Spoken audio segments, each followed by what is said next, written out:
મિત્રો, પવિત્ર શ્રાવણ માસ ચાલી રહ્યો છે ત્યારે આજે ફરી એકવાર મારે તમને સંદેશ ડિજિટલના માધ્યમથી મહાદેવના એક એવા અનોખા મંદિરની મુલાકાતે લઈ જવા છે જે મંદિર આખા વિશ્વનું એકમાત્ર કાચબા મંદિર તરીકે ઓળખાય છે। જે મંદિરમાં એક સાથે લગભગ 250 થી પણ વધારે જીવતા કાચબા હાજર છે।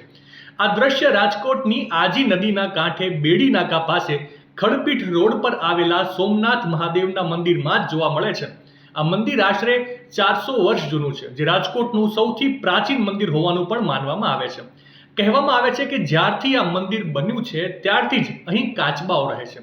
શરૂઆતમાં અહીં કોઈ કાચબાની એક જોડી મૂકી ગયું હતું અને તેમાંથી કાચબાની સંખ્યા દિવસે દિવસે વધતી ગઈ। કાચબાને મહાદેવનું પ્રતીક માનવામાં આવે છે, તેથી આ તમામ કાચબાઓને આ મંદિરમાં સંરક્ષણ આપવામાં આવે છે। કાચબાની વધતી જતી સંખ્યાને કારણે બાદમાં આ મંદિર કાચબા મંદિર તરીકે ઓળખાવા લાગ્યું હતું। રાજકોટમાં આવેલા આ મંદિરના કાચબાનું જીવંત સ્વરૂપ લોકોની શ્રદ્ધામાં એક અનેરો વધારો કરે છે। લોકોને જેમ જેમ આ મંદિર વિશે જાણકારી મળતી જાય છે તેમ તેમ દર્શનાર્થીઓની સંખ્યા પણ વધતી જાય છે।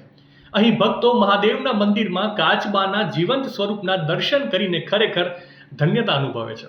માહિતી સારી લાગી હોય તો રીલને વધારે શેર કરજો અને આવી જ અવનવી માહિતી માટે સંદેશ ડિજિટલ સાથે જોડાયેલા રહેજો।